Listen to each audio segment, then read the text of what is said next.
तो आमे तले आज कौन पढ़िबा उद्भिद रे पोषकर परिवहन होउची जो ता केतरी तत्व अनुसार होउची तीनोटी तत्व गोटे होउची कैशिक आकर्षण आ गोटे होउची मूलज चाप आ गोटे होउची संशक्ति तत्व ताहले आमे से जो उद्भिद रे पोषकर परिवहन जो तीनोटी तत्व माध्यम रे होउची आमे गोटे गोटे तत्व आज आलोचना करिबा। प्रथम आलोचना करिया कोन ना कैशिक आकर्षण बा तुमरो कैपिलरी अट्रैक्शन।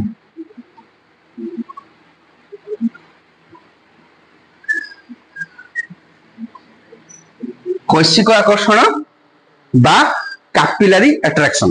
देखो कैशिक आकर्षण कौन तुम देखो पिला माने तुम माने कौन करो ना पाइप पाइप देखिछ पाइप रे पानी जाए जेते तुम्हें ट्यूबवेल टाकू कौन करो माटी रे खोल खोल नल को खोल फिर पाइप माटी को पसा जाए नहीं फिर पानी टा कौन माटी रू तल ऊपर को उठे। देखो पाइप रो जत्ते मुटेईटा सरू हबो पानी सेते ऊपर को अधिक उठिबो। तो कैपिलरी आकर्षण कैपिलरी अट्रैक्शन बा कैशिक आकर्षण कौन ना गोटे सरू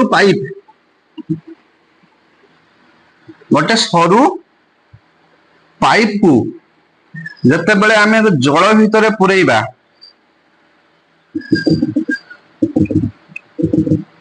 गोटे सरू पाइप को जते बेले आमे जल भितर पुरैबा कौन हबो ना से पाइप देकी जल कौन हबो ऊपर को उठिबो। से पाइप भितर जल ऊपर को उठिबो। तो पाइप भितर जल किपरि ऊपर को उठुची पाइप भितर जल किपरि ऊपर को उठुची ना एठी कौन होउची जलर पाइप रो कैशिक आकर्षण पाई कौन पाइप रो कैशिक आकर्षण बा कैपिलरी अट्रैक्शन। लिसन बुझी तरे जल जो उठुची कहा कौन पाई ना पाइप भितर अंशर कैशिक आकर्षण पाई जल पाइप देकी ता भितर ऊपर को उठुची जेमिति ट्यूबवेल रे पानी जो पानी ऊपर को उठे सेही भले भाबरे बुझिला कथाटा। तो पढ़िबा में बही समस्त बही देखो गोटिए कैशिक नली को जल रे बुड़ाइले कैशिक आकर्षण जनित चाप कौन पाई ना कैशिक आकर्षण जनित चाप कैपिलरी अट्रैक्शन जाको कहू कैशिक आकर्षण जनित चाप एवं जलर उच्च पृष्ठतान एवं कौन जलर उच्च पृष्ठतान देखो कौन कहते सरफेस टेंशन जलर उच्च पृष्ठतान अर्थ तुम जानिछ जदि जल रे किछि हमें जिंस बुड़ौचु से कौन करूची जल से जिंस को ऊपर को ठेलुची यह को कौन कहू हमें प्लवन बल कहू बा बुयांसी फोर्स कहू 9 क्लास तुम पढ़िछ। तो से बुयांसी फोर्स पई जलर कौन थाई गोटे सरफेस टेंशन थाई से जल सब ऊपर को जिंस को ठेले तो सेटा को कौन कहते हैं जलर उच्च पृष्ठतान बा सरफेस टेंशन। तो जलर से उच्च पृष्ठतान बा सरफेस टेंशन पई जल ऊपर को ठेलुची आउ कौन कैशिक नळीर भीतर अंशर कैशिक आकर्षण जनित चाप कैपिलरी अट्रैक्शन यही दुईटी कारण पई कौन हुए ना कैशिक नळी भीतर देकी जल ऊपर को उठे जलटा कौन है ऊपर को उठे। नळी मध्य जलर उच्चता वृद्धि निर्भर करे नळीर व्यास ऊपर। देखो बर्तमान कौन करिबा एटा नळी नै जिमु एठी आ गोटे नळी नेमी किंतु ए नळीर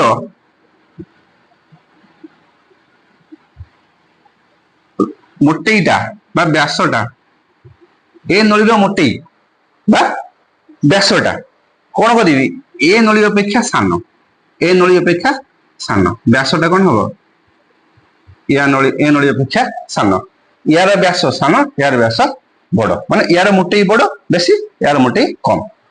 देख देखियो पानी बर्तमान बुड़ेले पानी कौन हम ऊपर को उठिबो किंतु एठी पानी स्तंभर उच्चता किस हम याठू बेसी हम नळीर मुटेई अधिक थिले पानी कम उच्चता को उठिबो नळीर मुटेई अधिक हेले कम उच्चता को उठिबो नळीर मुटेई कम हेले पानी अधिक उच्चता को उठिबो अर्थ कोन बुझिलो ना से जो नळीटा जेते सरू हबो मोटे जेते कम हबो तार व्यास जेते कम हबो पानी ता भीतर देखि सेते अधिक उच्च को उठिबो बुझि पाछो कथाटा थरो काहे कि अधिक ऊपर को उठिबो कारण तार व्यास कम हेले से नळी भीतर अंशर कोशिक आकर्षण जनित चाप बा कैपिलरी अट्रैक्शन टा अधिक हबो तेनु कैपिलरी अट्रैक्शन अधिक हेले से जल ऊपर को अधिक उठेइबो क्लियर हो गला ओके तो एडी गोटे परीक्षा करके देखा जायछि कोन ना 1 मिलीमीटर रो 100 भागरु 1 भाग 1 विभक्त 100 अर्थ केते 1 मिलीमीटर माने 1 विभक्त 100 मिलीमीटर भी कह परिबो 1 मिलीमीटर रो 100 भागरु 1 भाग जदि कोशिक नळी रो व्यास केते हेतिबो 1 मिलीमीटर रो 100 भागरु 1 भाग बा 1 विभक्त 100 मिलीमीटर कह जाय परिबो जदि हेतिबो ताहाले कोशिक नळी पानी केते ऊपर को उठेइबो 3 मीटर पर्यंत केते 3 मीटर उच्च पर्यंत ऊपर को उठे बुझी ना नहीं आम साइंस लैब रे सब सरू सरू नळी अछि मु तुमको देखैबी हला साइंस लैब रे बहुत सरू सरू नळी अछि तुमरो तुम जतले स्कूल जीवो स्कूल रे जतले पढिबो एबे वीडियो देखु घर पाखरे बसी की जतले तुमे स्कूल जीवो स्कूल रे तुमको मु देखैबी मते मने पके दबो सरू सरू नळी अछि सब हमरो साइंस लैब रे सेही नळी तुमको देखैबी सेटा तुमरो कोशिक नळी सेही नळी आमे बुडैबा पानी रे से पानी सेते ऊपर को उठिबो आमे करि के देखिबा देखो ताले एठी किस होची 1 मिलीमीटर 100 भाग रु 1 भाग जदी हमें व्यास होची नळी रो कोशिक नळी रो से केते पर्यंत पानी ऊपर को उठेबो 3 मीटर उच्चता पर्यंत पानी ऊपर को उठेबो तो केते को जाइलम टिश्यू रो व्यास 0.001 मिलीमीटर रु कम हेथाय केते 0.0001 मिलीमीटर रु कम देखो 0.001 माने किस 1 मिलीमीटर रो 1000 भाग रु 1 भाग होची एटा 0.001 मिलीमीटर माने किस 1 विभक्त 1000 मिलीमीटर 1 विभक्त 1000 मिलीमीटर आमे कोन कहलु गोटे मिलीमीटर 100 भाग रु 1 भाग हेले से केते मीटर पर्यंत पानी ऊपर उठेबो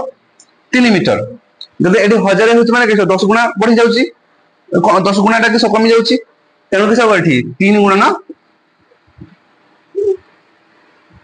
10 केते हबो 30 मीटर केते हबो 30 मीटर ना नहीं ताले एठी मैक्सिमम से कोन कहूची गोटे गोटे गछर जाइलेम रो व्यासटा 0.001 मिलीमीटर कम हेथाय अर्थ सेमानकर पानी ता भीतर केते उच्चता पर्यंत उठिबो 30 मीटर उच्चता पर्यंत उठिबो किंतु गोटे गोटे गछ हेथाय केते 100 मीटर उच्चता मध्य गछ हेई पारे तले सेही गछ मान करे पानी केमिति उठिबो तो 30 मीटर पर्यंत मैक्सिमम उठी परिबो सेठी पानी केमिति उठिबो अर्थ एठी कोशिक आकर्षण काम करूची किंतु आहुरी किसी तत्व अछि जहा कि सेठी काम करूची ताको हमें जानिबा दरकार बुझ परलो एन कोशिक आकर्षण जबु छोट छोट गछ 30 मीटर पर्यंत उच्च विशिष्ट गछ हमर कोन पानी उठुची बोली हमें दर्शाई परिबा किंतु बड़ बड़ गछ जहार उच्चता 100 मीटर अधिक होइतिबो पाखा पाखी सेमानकर केमिति पानी उठुची हमें दर्शाई पारि लेखि एठी पारले ना आकर्षण शिखिले हमें एहा पर द्वितीय तत्व कोन मूलज चाप लेख समस्ते मूलज चाप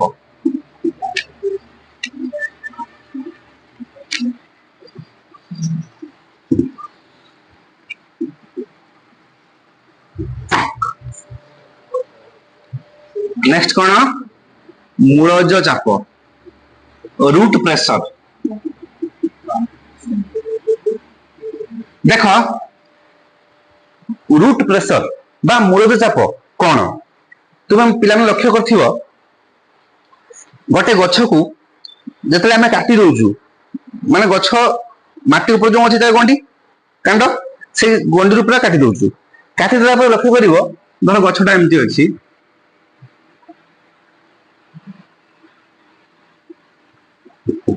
गछ तार भूई तले तार चेर अछि थाउ आमे गछटा लंबा थिला आमे कोन करलु ता गंडी को काटी देलु गछ कटा हे गेला बर्तन गछर गंडीटा रहिला माने तार मूल रुटी ऊपर को रहिला तो घंटे 2 घंटा पर देखिबो ए गछ ऊपर सब पानी जमा हेतिबो एंतिका गछ ऊपर कोन हेतिबो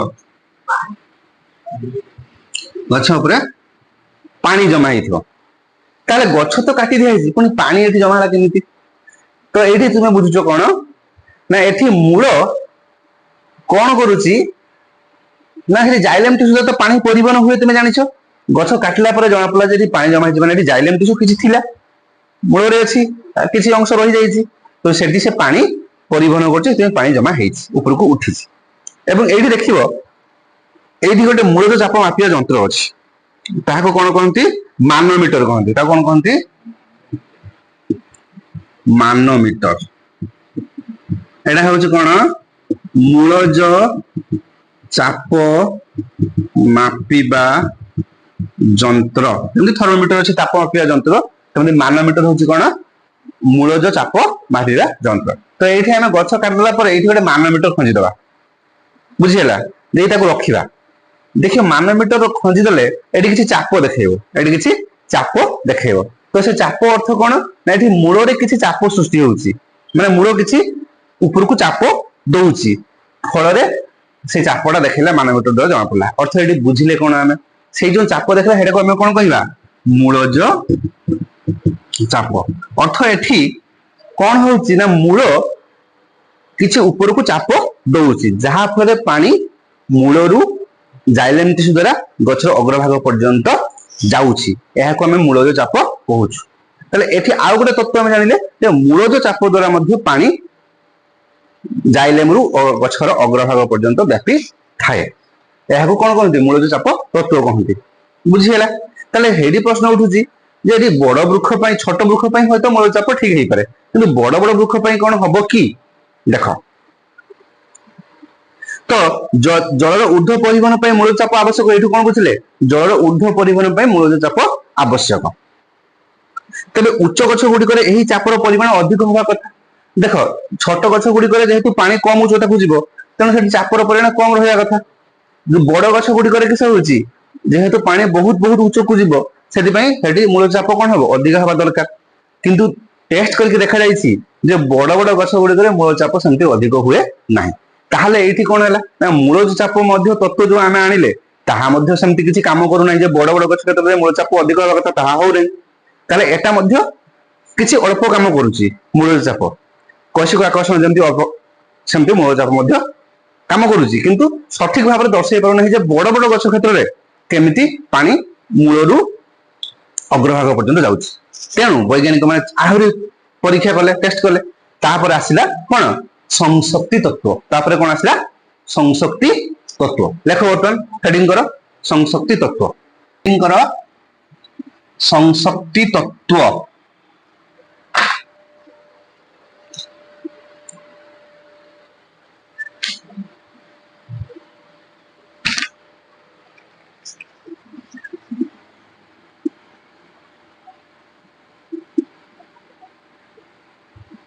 cohesion theory,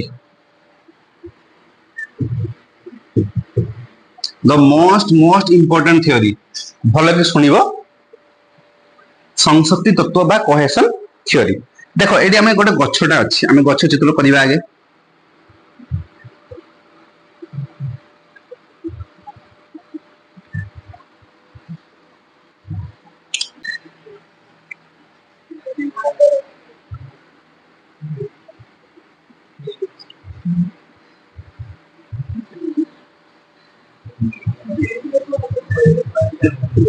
ଦେଖ, ସ୍କିମାଟିକ ଚିତ୍ରଟା ଆମେ କଲେ। ଦେଖ, ଏଇ ଚିତ୍ରରେ ମୁଁ ଦେଖେଇଛି କଣ? ତୁମର ଜାଇଲେମ ଟିସ୍ୟୁ ଦେଖେଇଛି ଆଉ ମୂଳଲୋମ ଦେଖେଇଛି। ଆମ ମୋଷ୍ଟ ଇମ୍ପୋର୍ଟାଣ୍ଟ ଏଇ ଦୁଇଟା ଜିନିଷ। ଜାଇଲେମ ଟିସ୍ୟୁ କଣ? ମୂଳରୁ ପୁରା ଅଗ୍ରଭାଗ ପର୍ଯ୍ୟନ୍ତ ଅଛି, ଯିଏକି ଜଳ ପରିବହନ କରେ, ମୂଳଲୋମ ପାଖରୁ ଅଛି ସିଏ। ତ ଏଠି କଣ ହଉଛି? ସଂଶକ୍ତି ତତ୍ତ୍ୱ କଣ କହୁଛି ନା ଜଳର ଶୋଷଣ ମୁଖ୍ୟତଃ ଉଚ୍ଛେଦନ ପ୍ରକ୍ରିୟା ଦ୍ୱାରା ସଂଘଟିତ ହୋଇଥାଏ। ତମକୁ ଟିକେ ଆଗରୁ ମୁଁ କହିସାରିଛି ଯେ ଉଚ୍ଛେଦନ ପ୍ରକ୍ରିୟା କଣ? ନା ଉଚ୍ଛେଦନ ପ୍ରକ୍ରିୟା ହଉଛି ନା ଗଛର ପତ୍ର ଫଳକରେ ଥିବା ସ୍ତମ ଦେଇକି ଜଳୀୟ ପାଣି ସୂର୍ଯ୍ୟାଲୋକ ସଂସ୍ପର୍ଶରେ ଆସିକି ଜଳୀୟ ବାଷ୍ପ ହେଇକି ବାଷ୍ପୀଭୂତ ହେଇଯାଏ, ଫଳରେ ପତ୍ର ଫଳକରେ ଜଳର ବା ସ୍ତମ୍ରେ ଜଳର ପରିମାଣ ହ୍ରାସ ପାଏ। ସେଇ ଜଳ ଶୂନ୍ୟତାକୁ ପୂରଣ କରିବା ପାଇଁ ପତ୍ରର ଶିରା ପ୍ରଶିରାରୁ ଜଳ ସ୍ତମ୍କୁ ଆସେ, ଫଳରେ କଣ ହବ? ସ୍ତମ୍ରେ ଜଳ ଶୂନ୍ୟତା সমান হয়ে যায়, মানে জল পুনি পূরণ হয়ে যায়, পুনি সে কোন হবো বাষ্পীভবন হবো উৎসেদন প্রক্রিয়া মাধ্যমে। এটি কোন হবো না পত্রর শিরা প্রশিরারে সেটিপাই জলর পরিমাণ কমিଯିବ। পুনি কিস হবো না জল পত্রର ପାଖବର୍ତ୍ତୀ ଯୋଉ କଷ ମାନଙ୍କରୁ ପୁଣି ଆସିବ ଶିରା ପ୍ରଶିରାକୁ। এইভাবে ଭାବରେ ଜଳ କିସ ହବ ମୂଳ ଲମ୍ବରୁ ଜାଇଲେମ ଦେଇକି ପତ୍ରର ପର୍ଯ୍ୟନ୍ତ ପହଞ୍ଚିବ ଏବଂ ପତ୍ର ପର୍ଯ୍ୟନ୍ତ ପହଞ୍ଚିକି ସେଟା ଉତ୍ସେଦନ ହବ। ତେଣୁ ଉତ୍ସେଦନ ପ୍ରକ୍ରିୟା ମାଧ୍ୟମରେ କଣ ହଉଛି ନା ମୂଳ ଲମ୍ବରୁ ଜଳ ଜାଇଲେମ ଦେଇକି ପୁରା ପତ୍ରର ଅଗ୍ରଭାଗ ପର୍ଯ୍ୟନ୍ତ ଆସୁଛି। ବୁଝିଯାଇଛି ଆମେ ଏଟା ପଢିଥିଲେ। ତ ଜଳକ୍ଷୟ ଯୋଗୁଁ ପତ୍ର ଫଳକରେ ଜଳର ବିଷମ ଚାପ କମିଯାଏ। ମୁଁ ଯୋଉଟା ଆଲୋଚନା କରିଗଲି ଜଳକ୍ଷୟ ଯୋଗୁଁ କଣ ହଉଛି ନା ପତ୍ର ଫଳକରେ ଜଳର ବିସରଣ ଚାପ କମିଯାଏ। ତେଣୁ ପତ୍ରର ଶିରା ପ୍ରଶିରାରୁ ଜଳ ପତ୍ର ଫଳକ ମଧ୍ୟକୁ ପ୍ରବେଶ କରେ। ଦେଖ ମୁଁ ଏଇଠି ବୁଝୁଛି ଏଇଟା ପତ୍ର, ଏଇଠି କଣ ହେଲା ସ୍ତମ ଅଛି, ଏଇଠି ଜଳକ୍ଷୟ ହେଇଗଲା କାହା ମାଧ୍ୟମରେ ଉଚ୍ଛେଦନ ପ୍ରକ୍ରିୟା ମାଧ୍ୟମରେ ଜଳକ୍ଷୟ ହେଇଗଲା। ଜଳ ଉଚ୍ଛେଦନ ହଉଛି ମାନେ ଏଠି ଜଳ କ୍ଷୟ ହଉଛି, ଫଳରେ ଏଠି କିସ ହେଲା ନା ଏଠି ବିସରଣ ଚାପ କମିଗଲା। ଏଠି ଜଳର କଣ କମିଗଲା ବିସରଣ ଚାପ କମିଗଲା, ଏଠି ଜଳର ବିସରଣ ଚାପ କମିଗଲା, ଫଳରେ ପତ୍ରର ଶିରା ପ୍ରଶିରାରୁ ଜଳ ପୁଣି ସେଠିକି ଯିବ। ବୁଝିଛି ନା ନାଇଁ? ତେଣୁ ପତ୍ରର ଶିରା ପ୍ରଶିରାରୁ ଜଳ ପତ୍ର ଫଳକ ମଧ୍ୟକୁ ଗତି କରିବ। ପତ୍ରର ଶିରା ଗୁଡାକ ଏଇଗୁଡା, ଏଇଠୁ ଜଳ କିସ ହବ ପତ୍ର ଫଳକ ମଧ୍ୟକୁ ଗତି କରିବ। ଫଳରେ ଶିରା ପ୍ରଶିରାରେ ପୁଣି କଣ ହବ ଶିରା ପ୍ରଶିରାରେ ଜଳର ବିସରଣ ଚାପ କମିଯିବ। ପୁନଶ୍ଚ ଶିରା ପ୍ରଶିରାରେ ଯୋଉ ଜଳର ବିସରଣ ଚାପ କମିଗଲା ସେ ତାକୁ ପୂରଣ କରିବା ପାଇଁ କୋଉଠି ଜଳ ଆସିବ ଜାଇଲେମରୁ ଆସିବ। ପତ୍ର ଫଳକ ଓ ଶିରା ପ୍ରଶିରାରେ ଜଳର ବିଷମ ଚାପ କମିଗଲା ଫଳରେ ସେଠି ବିଷମ ଚାପର ସମତା ଆଣିବା ପାଇଁ ବା ପୂର୍ବାବସ୍ଥା ଫେରାଇ ଆଣିବା ପାଇଁ ଜଳ କାଣ୍ଡର ଜାଇଲେମ ଟିସ୍ୟୁରୁ ପତ୍ରର ଶିରା ପ୍ରଶିରାକୁ ଗତି କରିବ। ଜଳ ବର୍ତ୍ତମାନ କିସ ହବ ନା ଏଇଟା କାଣ୍ଡ, ଏଇ କାଣ୍ଡର ଜାଇଲେମ ଟିସ୍ୟୁରୁ କିସ ହବ ପତ୍ରର ଶିରା ପ୍ରଶିରାକୁ ଜଳ ପ୍ରବାହିତ ହବ। ବର୍ତ୍ତମାନ ଜାଇଲେମରୁ ଜଳ ଚାଲିଲା, ଜାଇଲେମରୁ ଜଳ ଶୂନ୍ୟ ହେଇଯିବ। ବର୍ତ୍ତମାନ ଜାଇଲେମକୁ ଜଳ କୋଉଠୁ ଆସିବ କାଣ୍ଡରେ ଥିବା ଜାଇଲେମରେ ଜଳ ଧାରା ଅକ୍ଷୁଣ୍ଣ ରଖିବା ପାଇଁ ଜଳ ମୂଳରୁ ଶୋଷିତ ହୋଇ କାଣ୍ଡ ପର୍ଯ୍ୟନ୍ତ ଆସିବ। କାଣ୍ଡରେ ଯୋଉ ଜଳ ଯାଉଛି ଜାଇଲେମ ଟିସ୍ୟୁ ଦେଇକି ସେ ଜାଇଲେମ ଟିସ୍ୟୁଟା ଜଳ ଧାରା ଅକ୍ଷୁଣ୍ଣ ରଖିବା ପାଇଁ କିସ ହବ ନା ମୂଳ ଲମ୍ବରୁ ଜଳ ଜାଇଲେମ ଟିସ୍ୟୁକୁ ଯିବ, ଜାଇଲେମ ଟିସ୍ୟୁରୁ କାଣ୍ଡର ଶିରା ପ୍ରଶିରାକୁ, ଶିରା ପ୍ରଶିରାରୁ ପତ୍ର ଫଳକକୁ, ପତ୍ର ଫଳକରୁ ବାଷ୍ପୀଭବନ ହେଇଯିବ ଉତ୍ସେଦନ ପ୍ରକ୍ରିୟା ମାଧ୍ୟମରେ। ଏଇଭଳି ଭାବରେ ଉତ୍ସେଦନ ପ୍ରକ୍ରିୟା ମାଧ୍ୟମରେ କଣ ହୁଏ ମୂଳ ଲମ୍ବରୁ ଜାଇଲେମ ଟିସ୍ୟୁ ଦେଇକି ପତ୍ରର ଶିରା ପ୍ରଶିରା, ପତ୍ର ଫଳକ ପର୍ଯ୍ୟନ୍ତ ଜଳ ପରିବାହିତ ହେଇଥାଏ। ଜଳର ଏକ ଅବିଚ୍ଛିନ୍ନ ଧାରା ପରିବାହିତ ହେଇଥାଏ ଏବଂ ଏହି ଧାରାଟି କେବେ ବି ଛିନ୍ନ ହୁଏ ନାହିଁ। ତାହେଲେ ପ୍ରଶ୍ନ ଆସେ ଏହି ଯୋଉ ଅବିଚ୍ଛିନ୍ନ ଧାରା ଏହା କେବେ ଛିନ୍ନ ହବ ନାହିଁ କାହିଁକି ନା ତାହାର କାରଣ ଅଛି। କଣ ନା ପତ୍ର ପୃଷ୍ଠରେ ଉତ୍ସେଚନ ଜନିତ ଆକର୍ଷଣ ଯୋଗୁ ପତ୍ର ପୃଷ୍ଠରେ କଣ ହଉଛି ଉତ୍ସେଦନ ହଉଛି। ତେଣୁ ଉତ୍ସେଦନ ଜନିତ ଆକର୍ଷଣ ଯୋଗୁ କଣ ହଉଛି ନା ମୂଳରୁ ପତ୍ର ପର୍ଯ୍ୟନ୍ତ ଏକ ପ୍ରବାହିତ ହୁଏ। ଜଳର ଏହି ଧାରାକୁ ଉତ୍ସେଦନ ସ୍ରୋତ କହନ୍ତି। ଜଳର ଏହି ଧାରାକୁ କଣ କହନ୍ତି ଉଚ୍ଛେଦନ ସ୍ରୋତ। ଓକେ, ଉଚ୍ଛେଦନ ସ୍ରୋତ বা ট্রান্সপিরেশন স্ট্রিম, ট্রান্সপিরেশন স্ট্রিম উচ্ছেদন স্রোত বা ট্রান্সপিরেশন স্ট্রিম। এই যে এইটি মূল লম্বরু জল যাব এরকম জল হয়েকি জাইলেম এটু মূল লম্বরু জল গলা এরকম এই জাইলেম ଦେଇକି কিস হব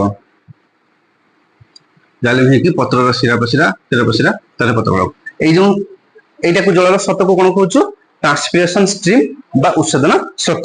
এই স্রোত কেবে ছিন্ন হব ନାହିଁ, নিরবচ্ছিন্ন মানে বিচ্ছিন্ন হব ନାହିଁ।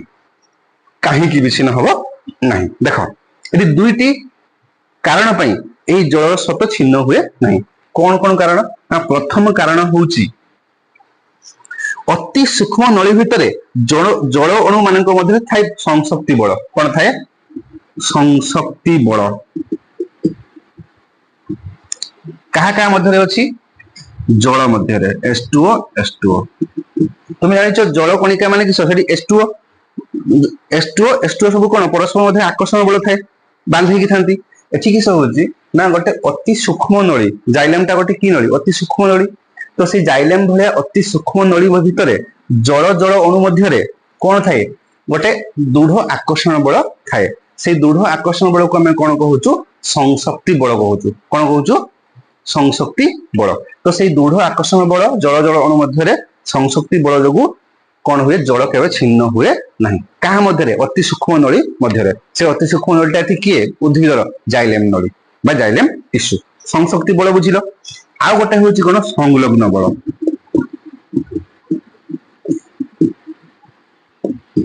সংলগ্ন বল বা এডহেসিভ ফোর্স।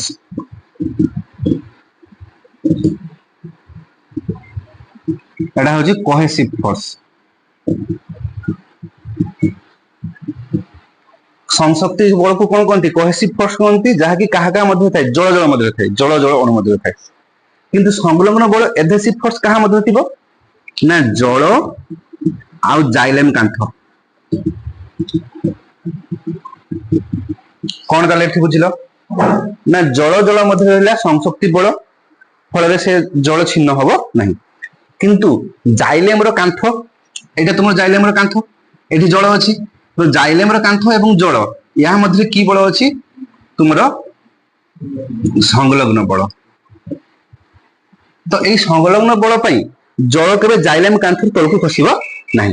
ଅର୍ଥ ଏଠି କଣ ହଉଛି ନା ଯେତେବେଳେ ପାଣି ମୂଳଲମ ଦେଇକି ମାଟିରୁ ମୂଳଲମକୁ ଆସିଲା ପରାସରଣ ପଦ୍ଧତି ମାଧ୍ୟମରେ, ତାପରେ ମୂଳଲମରୁ ଜାଇଲେମକୁ ଯିବ ବିସରଣ ପଦ୍ଧତି ମାଧ୍ୟମରେ, ଯେତେବେଳେ ଜାଇଲେମକୁ ପହଞ୍ଚି ଗଲା ଜାଇଲେମରୁ ଉପରକୁ ଉଠିବ, ତ ସେତେବେଳେ କଣ ହଉଛି ନା ଜଳ ଜଳ ମଧ୍ୟରେ, ଜଳ ଏବଂ ଜଳ ଅଣୁ ମଧ୍ୟରେ କଣ ଅଛି ସଂଶକ୍ତି ବଳ ଯୋଗୁଁ ଜଳ ଛିନ୍ନ ହେବ ନାହିଁ, ଏବଂ ଜଳ ଏବଂ ଜାଇଲେମ କାନ୍ଥ ମଧ୍ୟରେ ସଂଲଗ୍ନ ବଳ ଅଛି, ତାହା ଦେଇକି ସେଥି ଯୋଗୁ ଜଳ ତଳକୁ ଖସିବ ନାହିଁ। ତେଣୁ ଏହି ଦୁଇଟି ବଳ ଯୋଗୁ ଜଳ କେବେ ବି ତଳକୁ ଖସିବ ନାହିଁ, ଜଳ କଣ ଉପରକୁ ଉପରକୁ ଉଠିଯିବ, କେବେ ଛିନ୍ନ ହବ ନାହିଁ।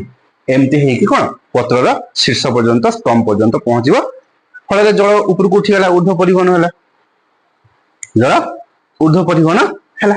କ୍ଲିୟର? ତ ଏହିଭଳି ଭାବରେ କଣ ହଉଛି ନା ଏହି ତିନୋଟି ପଦ୍ଧତି କଣ କଣ ନା କୈଶିକ ଆକର୍ଷଣ, ମୂଳଜ ଚାପ ଆଉ ସଂଶକ୍ତି ତତ୍ତ୍ୱ, ବଡ ବଡ ଉଦ୍ଭିଦ ମାନଙ୍କ କ୍ଷେତ୍ରରେ ଏହି ତିନୋଟି ପଦ୍ଧତି ମିଶିକି ଜଳର ଊର୍ଧ୍ୱ ପରିବହନ କରିଥାନ୍ତି। କଣ କଣ କୈଶିକ ଆକର୍ଷଣ, ମୂଳଜ ଚାପ ଏବଂ ସଂଶକ୍ତି ତତ୍ତ୍ୱ। ବୁଝିଗଲ? ଆଜି ଆମେ କଣ କଲେ, এই ତିନୋଟି ତତ୍ତ୍ୱ ପଢିଲେ। କଣ କଣ କୈଶିକ ଆକର୍ଷଣ, ମୂଳଜ ଚାପ, ସଂଶକ୍ତି ତତ୍ତ୍ୱ, ଏହି ତିନୋଟି ପଦ୍ଧତି ମିଶିକି ବଡ ବଡ ବୃକ୍ଷ ହଉ କି ଛୋଟ ଛୋଟ ବୃକ୍ଷ ହଉ, ସମସ୍ତ ବୃକ୍ଷରେ ଜଳର ପୋଷକ ପଦାର୍ଥର ଊର୍ଧ୍ୱ ପରିବହନ ବା ବିଭିନ୍ନ ପ୍ରକାର ପରିବହନ କାମ ହେଇଥାଏ। ବୁଝିଗଲ? ଧନ୍ୟବାଦ।